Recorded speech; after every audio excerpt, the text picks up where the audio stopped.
정말 충격적인 일이 벌어졌습니다.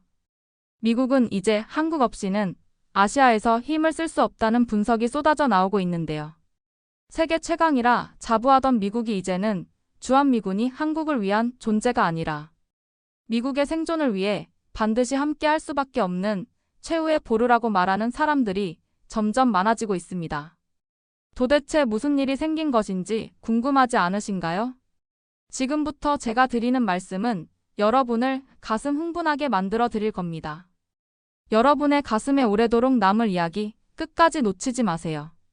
오늘 사연은 미국에서 오신 존 스미스 씨의 사연입니다. 사연 시작 전 구독과 좋아요 버튼 눌러주시면 행운이 찾아옵니다.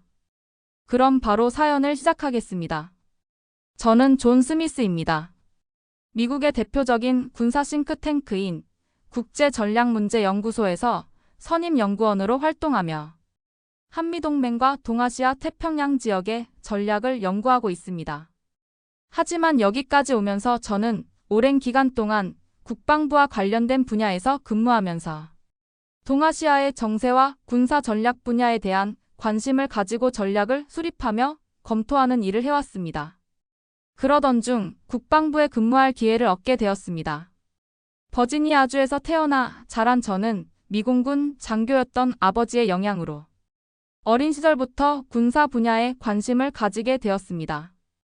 전투기들이 이착륙하는 모습을 보고 자랐고 자연스럽게 군사 전략과 국제 정세에 대한 더 깊은 관심을 가지게 되었습니다. 고등학교 시절에도 군사 분야에 대한 관심이 많아 공군사관학교에 진학을 고민한 적도 있었지만 저는 보다 더 넓은 시각에서 국가 전략과 안보를 연구하고 싶다는 생각이 들어 미시간대에서 국제정치학을 전공하며 군사 전략 분야에 관한 도서뿐만 아니라 실제 사례들을 찾아 연구하게 되었습니다. 그곳에서 저는 냉전 시대 이후의 미국 외교 정책과 군사 전략을 심도 있게 연구하면서 동아시아 지역이 앞으로 미국 안보 전략의 핵심이 될 것이라는 확신을 가지게 되었습니다. 대학 졸업 후 저는 국방부 산하의 연구기관에서 전략 분석가로 일을 시작했습니다. 이후 국방부로 자리를 옮겨 20년간 미국의 동아시아 군사 전략 수립에 관여하게 되었습니다. 저는 국방부에서 근무하며 주한미군의 역할을 분석하는 업무를 맡았고 특히 한미동맹의 유지와 주한미군 주둔이 미국에 이게 어떤 영향을 미치는지에 대한 영향평가 보고서를 여러 차례 작성했습니다. 트럼프 1기 행정부 시절 저는 주한미군 철수 및 방위비, 분담금 협상과 관련된 내부 보고서를 작성하는 핵심 팀원이었습니다. 그때까지만 해도 저는 한국이 미국의 보호 아래 있는 동맹국이라고 생각했습니다. 주한미군이 한국을 지켜주고 한국은 그에 상응하는 보상을 해야 한다고 믿었죠. 당시 트럼프 대통령은 한국은 미국의 보호를 받으면서도 비용을 제대로 부담하지 않는다는 입장을 고수했고 저는 한국이 분담금을 더 낼 여력이 충분히 있다고 판단했습니다. 따라서 한국이 적절한 방위비를 부담하지 않는다면 미군 철수도 고려해야 한다는 논리를 담은 보고서를 작성했습니다. 이때까지만 해도 저는 한국이 미국의 중요한 동맹국이라는 점을 인정하면서도 어디까지나 미국이 주도하는 관계라고 생각해왔습니다. 주한미군이 한국을 지켜주고 한국은 그에 상응하는 보상을 해야 한다고 믿었죠. 미국이 없으면 한국이 독자적인 안보를 유지하는 것은 불가능하다는 것이 저와 많은 국방부 관계자들의 공통된 인식이었습니다. 하지만 최근 몇 년 동안 제 생각을 뒤흔드는 변화들이 일어나기 시작했습니다. 한국은 더 이상 과거의 한국이 아니었고 오히려 미국이 한국을 필요로 하는 상황이 만들어지고 있었습니다. 현재 저는 CSIS ES 연구원으로 활동하며 한미동맹과 인도, 태평양 전략을 분석하고 있습니다. 연구를 하면 할수록 제가 과거 국방부에서 가졌던 인식이 얼마나 시대에 뒤처진 것인지 점점 깨닫게 되었습니다. 특히 중국의 군사적 팽창과 대만 위협의 긴장, 그리고 한국의 독자적인 방위력 강화는 미국이 한국을 손쉽게 떠날 수 없는 이유가 되고 있었습니다. 저는 직접 눈으로 확인해야만 했습니다. 한국은 정말 미국 없이도 안보를 유지할 수 있을 정도로 강해졌는지, 한국을 더 절실히 필요로 하는 시대가 온 것인가라는 생각이 들기 시작했죠. 처음에는 단순한 변화라고 생각했습니다. 한국이 경제적으로 성장하고 군사력도 어느 정도 향상되는 것은 당연한 흐름이라고 봤습니다. 하지만 그 변화의 속도와 방향이 점점 예상을 뛰어넘기 시작했습니다.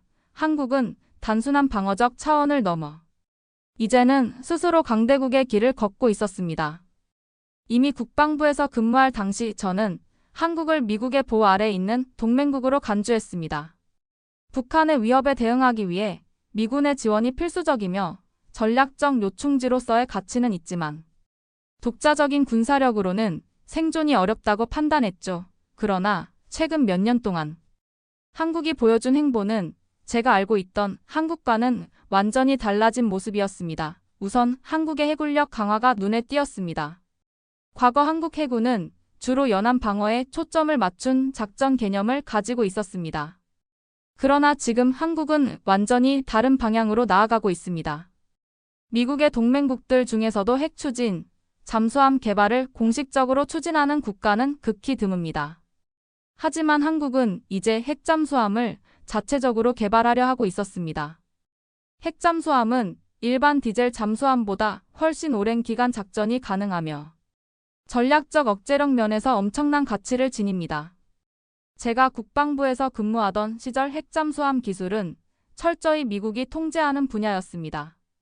오스트레일리아가 오커스 협정을 통해 미국과 영국으로부터 핵잠수함 기술을 제공받기로 했을 때도 이는 극도로 제한적인 협력의 일환이었으며 전례 없는 결정으로 평가되었습니다. 하지만 한국은 미국의 기술 제공 없이도 독자적으로 핵잠수함을 개발하겠다는 의지를 보이고 있었습니다. 그리고 중요한 점은 이 계획이 단순한 정치적 구호가 아니라는 것입니다. 한국은 실제로 이를 추진할 수 있는 경제력과 기술력을 갖추고 있었습니다. 또한 함정을 개발하고 생산할 수 있는 능력이 중국의 해상 공격에 대한 방어 능력에 대한 방어적인 측면에서 미국이 간과할 수 없는 부분이기도 합니다. 지금 미국의 함정의 수량이 중국에 비해 대응할 수준에 미치지 않기 때문이기도 합니다. 한국의 공군력 강화도 주목할 만한 수준이었습니다. 한국은 미군이 자랑하는 F-35 스텔스 투기를 도입해 그 수를 꾸준히 늘리고 있었습니다. 스텔스 기술이 적용된 5세대 전투기를 운용하는 국가는 전 세계적으로 극소수에 불과하면은 미국이 군사적으로 가장 신뢰하는 국가들에게 허용하는 특권이었습니다.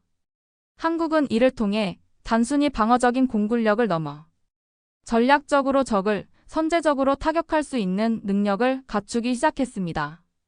그리고 그것은 단순한 시작일 뿐이었습니다.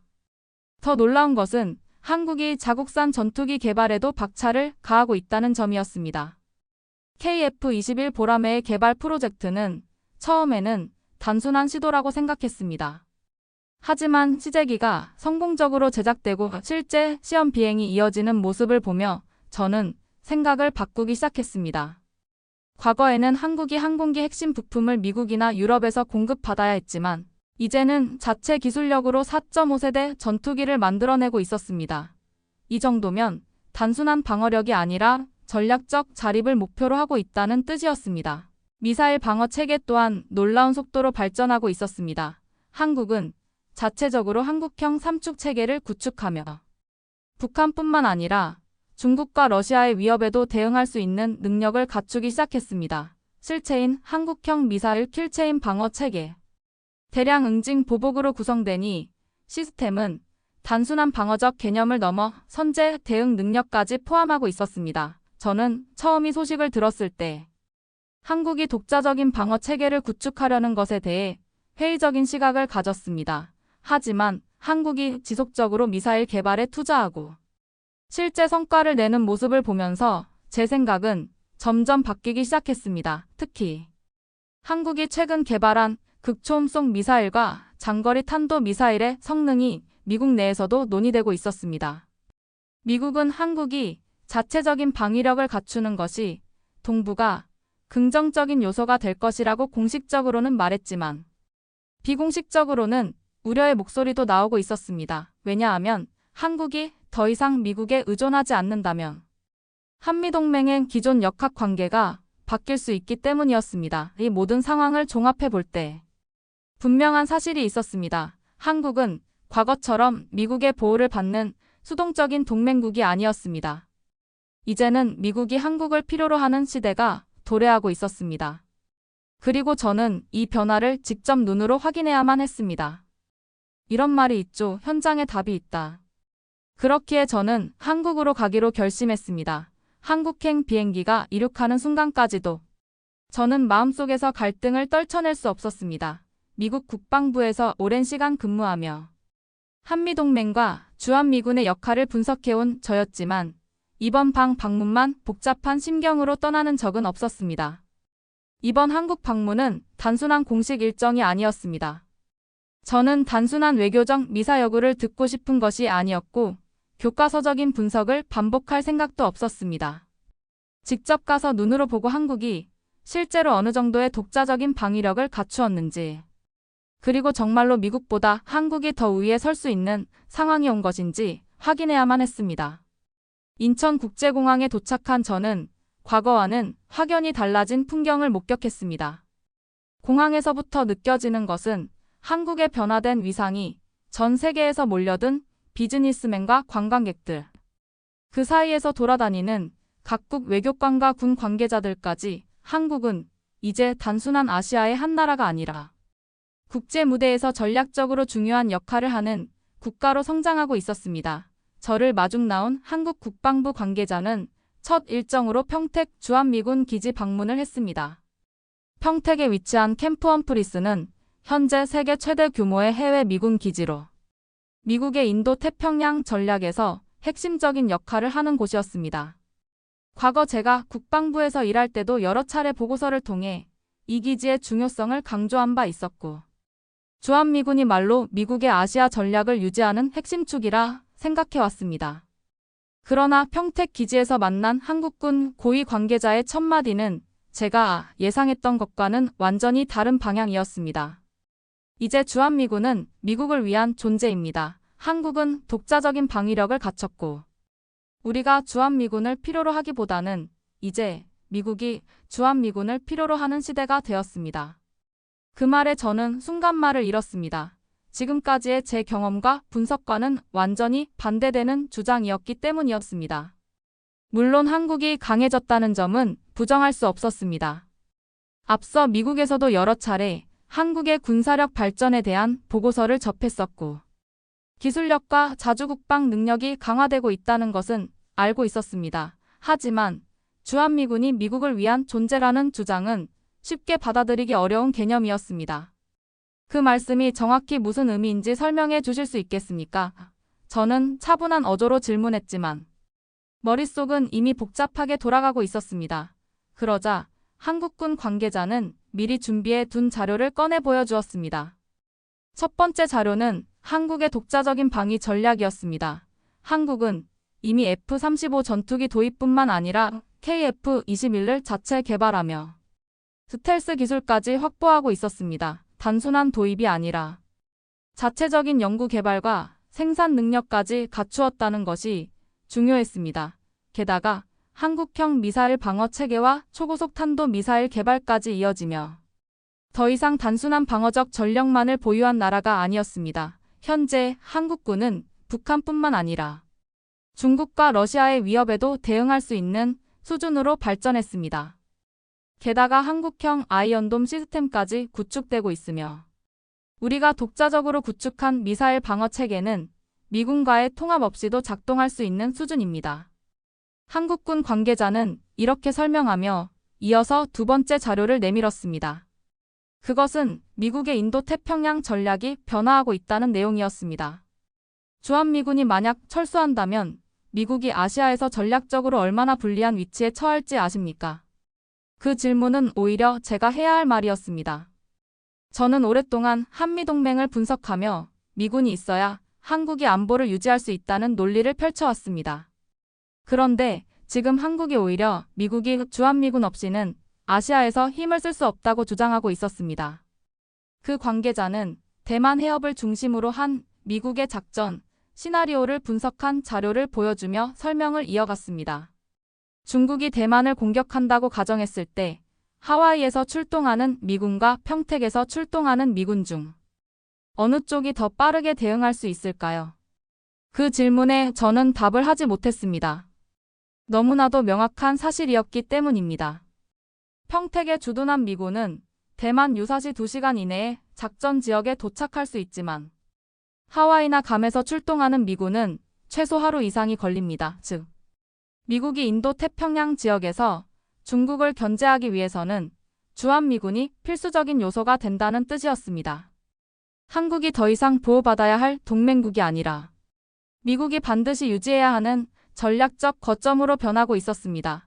그동안 저는 한미동맹을 미국 중심의 관점에서 바라봐 왔습니다. 하지만 지금 눈앞에서 펼쳐지는 현실은 제 분석과는 완전히 다른 방향으로 흐르고 있었습니다. 결국 주한미군이 철수하면 미국의 인도태평양 전략은 근본적으로 흔들릴 수밖에 없다는 뜻이군요. 는 마침내 이 말을 내뱉었습니다. 그러자 한국군 관계자는 미소를 지으며 한마디 덧붙였습니다. 바로 그겁니다. 스미스 박사님, 이제는 한국이 미국의 보호를 필요로 하는 것이 아니라 미국이 한국을 전략적으로 붙잡아야 하는 시대가 온 것입니다. 그 말을 듣는 순간 저는 제 머릿속에 고정관념이 하나둘씩 무너지는 것을 느꼈습니다. 이제 남은 것은 단 하나였습니다. 직접 제 눈으로 확인하는 것이었습니다. 제 머릿속은 복잡한 생각들로 가득 차 있었습니다. 한국이 주한미군의 필요성을 주장하는 것이 아니라 오히려 미국이 주한미군을 필요로 한다고, 이건 단순한 자부심의 표현이 아니었습니다. 철저한 전략적 분석과 명확한 데이터가 뒷받침된 주장들이 있습니다. 그렇다면 지금까지 미국 내에서 주장되는 주한미군 철수로 대체 무엇을 근거로 나온 것인가?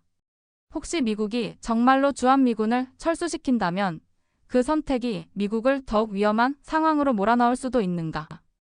평택 기지를 떠나는 차 안에서 저는 자연스럽게 미국 내의 정치적 흐름을 떠올렸습니다. 트럼프 대통령이 방위비 분담금 인상을 요구하며 주한미군 철수 가능성을 언급했던 그 순간 미국 내에서도 논쟁이 벌어졌습니다. 트럼프의 주장은 단순한 협상 전략이 아니라 더 깊은 정치적 의도가 숨어 있었습니다. 미국 내 고립주의를 주장하는 세력들은 한미동맹이 불필요한 비용이라고 생각하고 있었습니다. 그들에게는 해외 주둔 미군을 감축하고 미국의 안보를 미국 본토 중심으로 재편하는 것이 목표였습니다. 그러나 반대편에서는 이런 주장을 강하게 반박했습니다. 주한미군이 빠지는 순간 미국의 인도 태평양 전략은 무너질 것이다. 이것은 단순한 외교적 레토릭이 아니었습니다. 그들은 철저한 분석을 통해 주한미군이 아시아 전역에서 미국의 영향력을 유지하는 마지막 방어선이라고 했습니다. 특히 주한미군이 철수하면 주일미군의 역할까지 위축될 것이며, 이는 곧바로 중국이 동아시아에서 패권을 장악할 기회를 제공하는 것과 같다는 점을 경고하고 있었습니다. 미국 내 군사 전략가들 사이에서도 의견이 분분했습니다. 어떤 이들은 한국이 충분히 자립할 수 있다며 미군의 철수가 가능하다고 주장했습니다. 그러나 다른 이들은 한국이 아니라 미국이 문제라고 지적했습니다. 한국은 오히려 미국보다 더 빠르게 변화하고 있다. 우리가 준비되지 않은 사이 한국은 자체 방위력을 강화하며 이미 독립적인 전략을 구축해 가고 있다. 이제 문제는 한국이 아니라 미국이다. 이런 주장이 나오기 시작하면서 저는 처음으로 미국 중심 세계 질서가 위태로울 수도 있음을 느끼게 되었습니다. 하지만 이 문제는 단순한 군사 전략만이 문제가 아니었습니다. 정치, 경제, 외교, 그 모든 요소가 혀 있었고, 이 논쟁 뒤에는 더 깊은 흐름이 존재하고 있었습니다. 그리고 저는 그 흐름을 추적하던 중 한 가지 이상한 점을 발견하게 되었습니다. 어떤 정보들이 감춰지고 있었다. 미국 내에서 주한미군 철수론이 거론될 때마다 그와 관련된 정보들은 유독 제한적으로 공개되고 있었습니다. 주한미군 철수가 가져올 전략적 위험성에 대한 분석 자료들은 일부 극소수의 전문가들만 접근할 수 있었고, 언론에 공개된 내용들은 단순한 예산 문제나 외교적 갈등 수준에서만 다뤄지고 있었습니다. 분명히 뭔가 이상했습니다. 미국이 주한미군을 유지하는 것이 더 절실하다는 사실이 명확한데 왜 일부 세력들은 철수를 주장하며 오히려 이 문제를 축소하려 하고 있는 것인가? 이건 단순한 정치적 이슈가 아니었습니다. 무언가 더 깊고 더 비밀스러운 흐름이 움직이고 있었습니다. 저는 이 문제를 더 파헤쳐 보기로 결심했습니다. 그러나 제가 미처 예상하지 못한 사실이 하나 있었습니다. 이 진실을 쫓는 순간 저는 너무나도 충격적인 사실을 마주하게 된다는 것이었죠. 저는 한미연합훈련을 직접 참관할 수 있는 기회를 얻었습니다.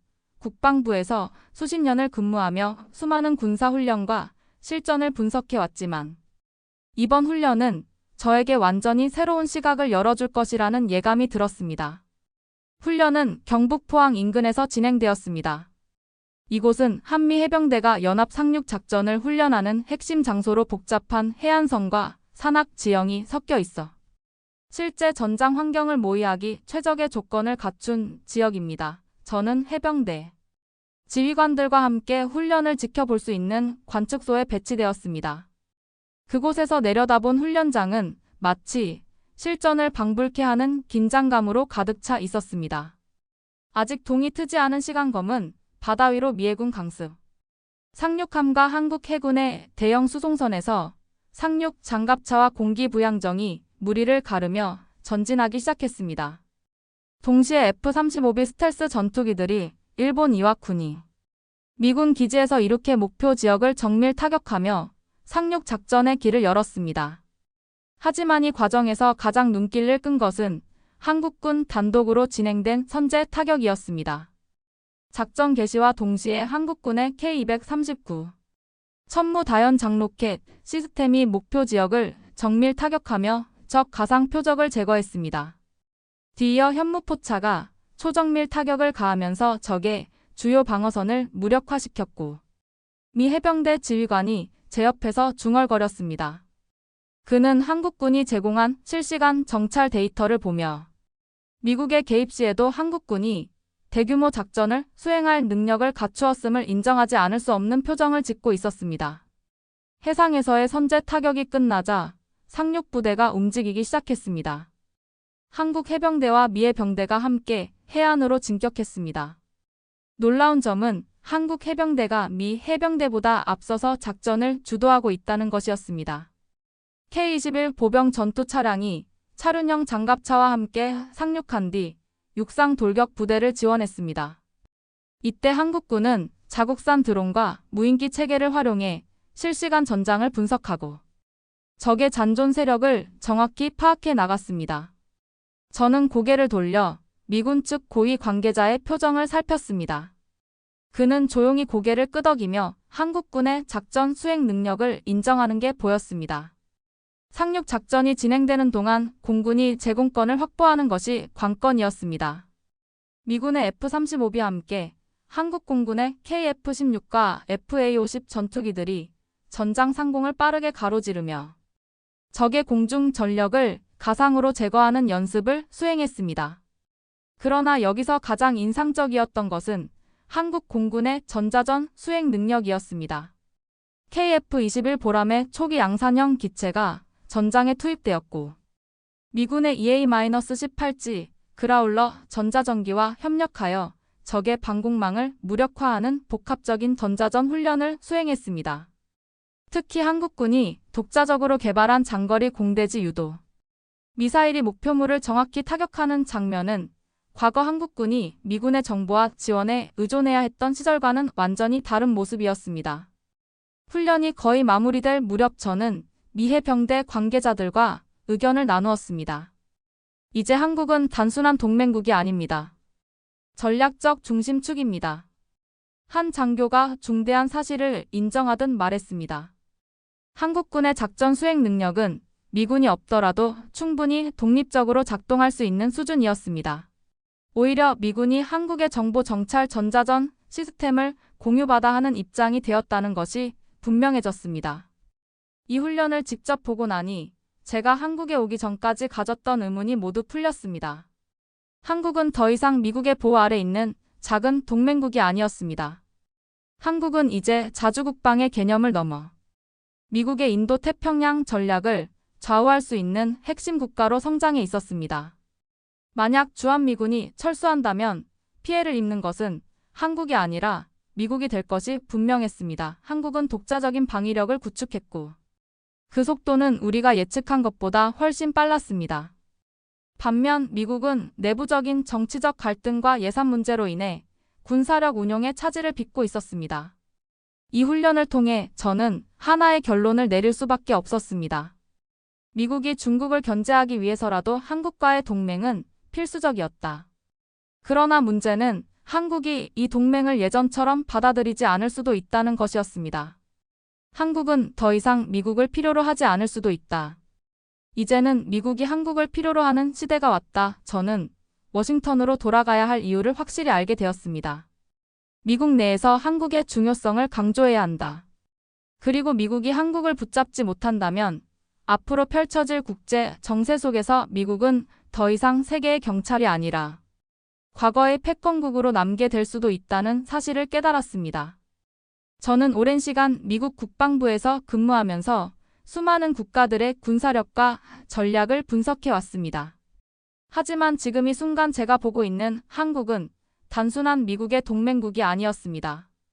한국은 이제 세계적인 군사 강국으로 성장해 있었고 심지어 미국조차도 한국의 전략적 가치를 의심할 수 없는 상황이 되었습니다. 한미연합훈련을 직접 본 뒤 저는 한 가지를 확신했습니다.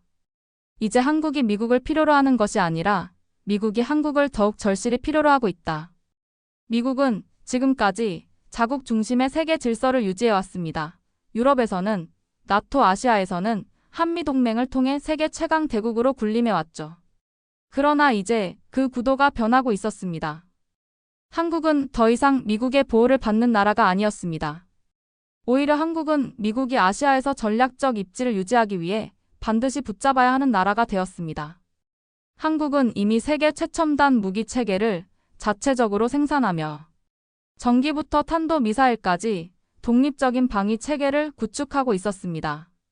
과거에는 미국의 지원 없이는 불가능하다고 여겨졌던 기술들이 이제는 한국의 연구소와 방산업체에서 연이어 개발되고 있었습니다. 미국이 자랑하는 F-35 전투기를 도입한 것도 모자라 이제는 자체적으로 KF-21 전투기를 개발하여 곧 실전 배치할 준비를 하고 있었고 여기에 첨단 드론과 AI 기반 전장 관리 시스템까지 갖추며 세계 최첨단 군사기술의 선두에서 있었습니다. 과거 한국은 강대국들 사이에서 생존하기 위해 미국을 필요로 했습니다. 하지만 이제는 반대였습니다. 미국이 중국을 견제하고 인도 태평양 지역에서 패권을 유지하려면 반드시 한국과의 동맹을 유지해야만 했습니다.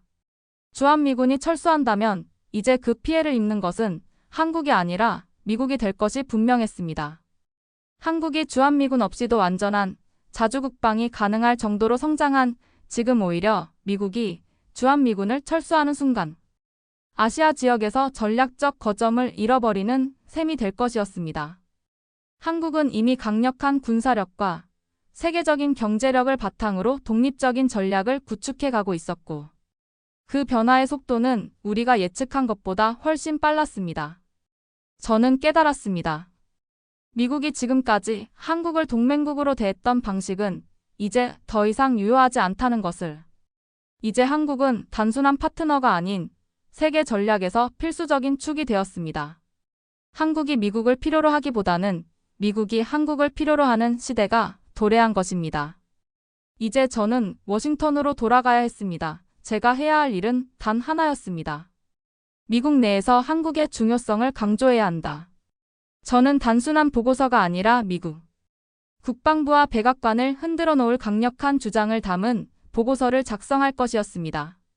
한국과의 동맹을 강화하지 않는다면 미국은 아시아에서 점점 영향력을 잃어갈 것입니다.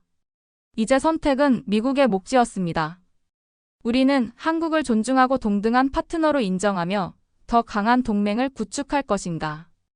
아니면 우리가 한국을 붙잡지 못하고 스스로 무너지는 길을 걸을 것인가? 미국이 이제는 결정을 내려야 할 순간이었습니다.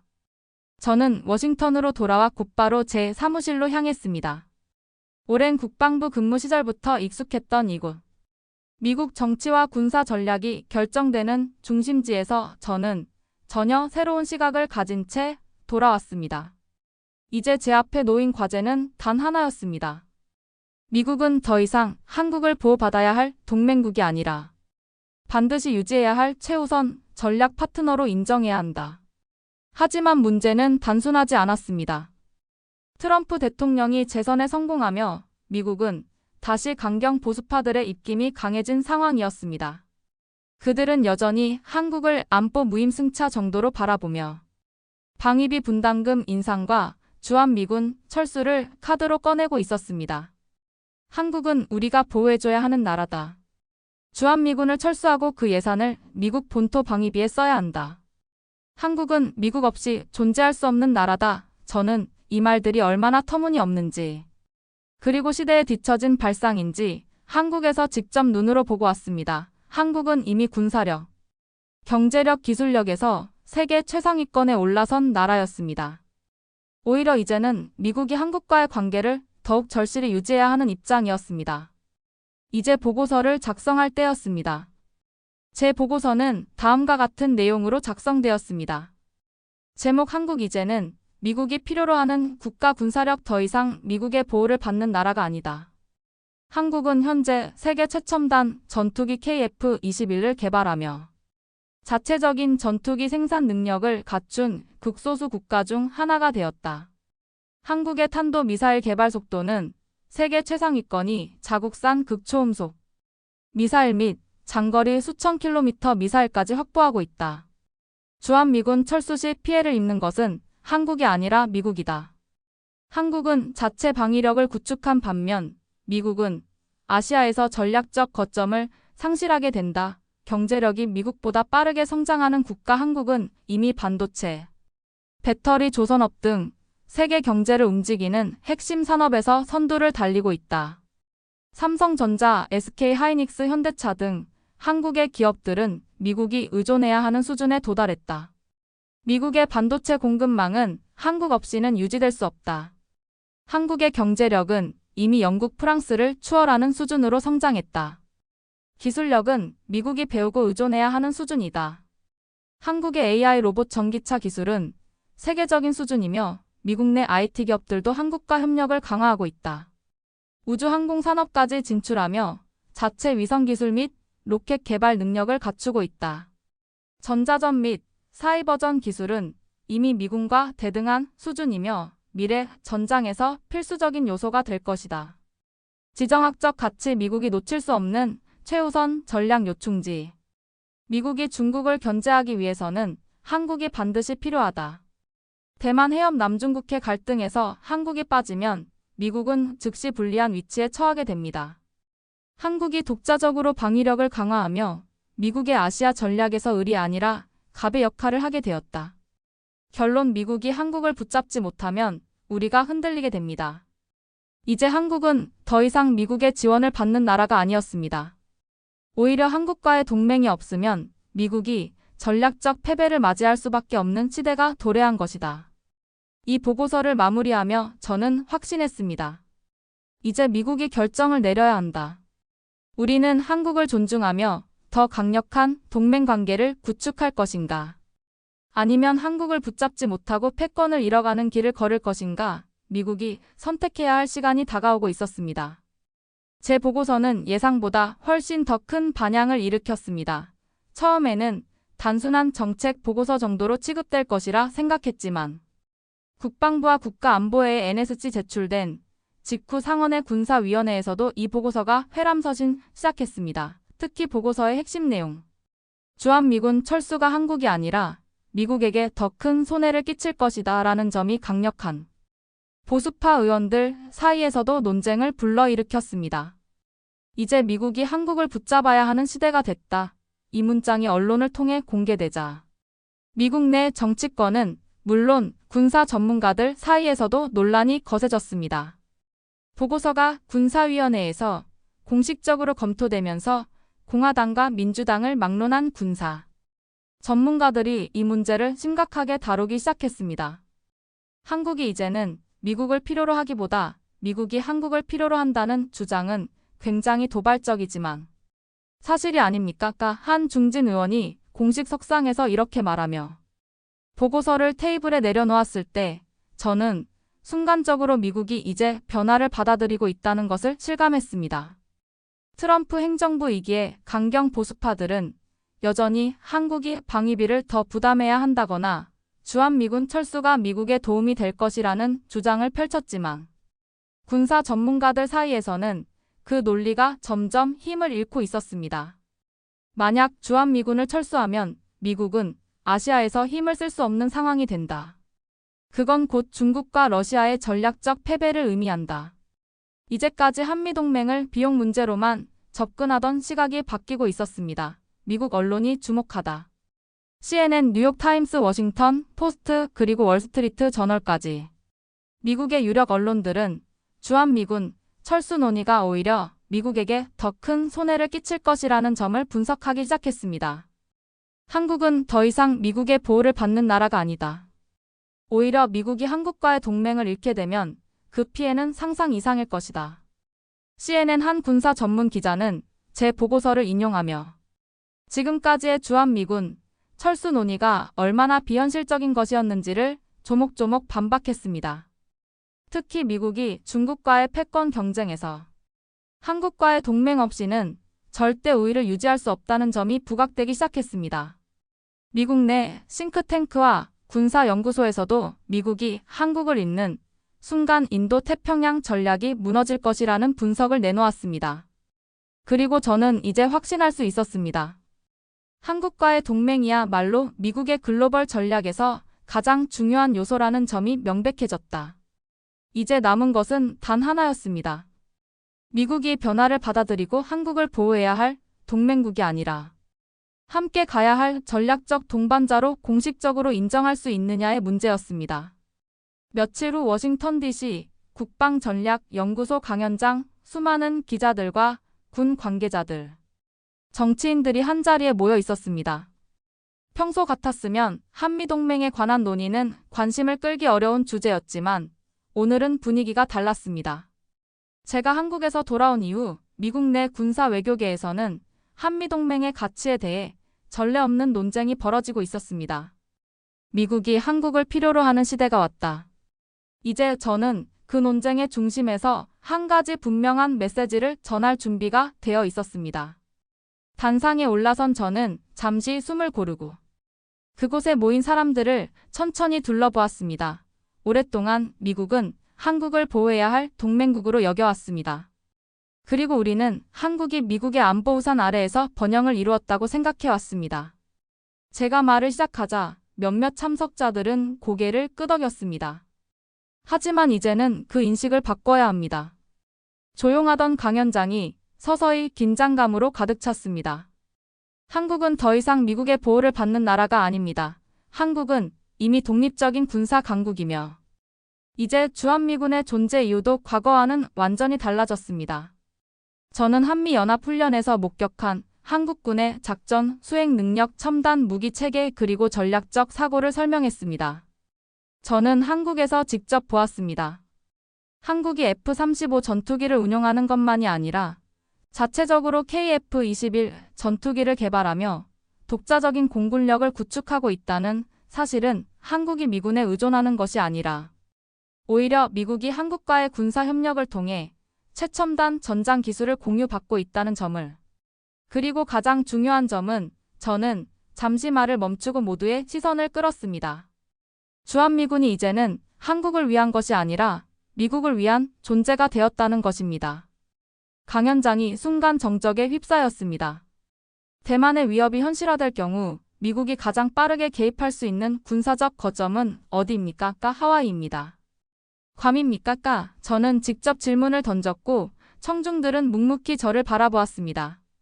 아닙니다. 바로 한국입니다.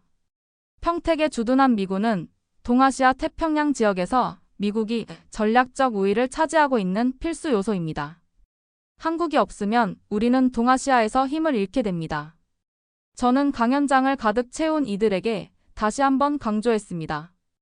과거에는 한국이 미국을 필요로 했습니다. 하지만 이제는 미국이 한국을 필요로 하는 시대가 된 것입니다. 이제 미국이 선택해야 합니다. 한국을 단순한 동맹이 아니라 함께 가야 할 전략적 파트너로 인정할 것인가?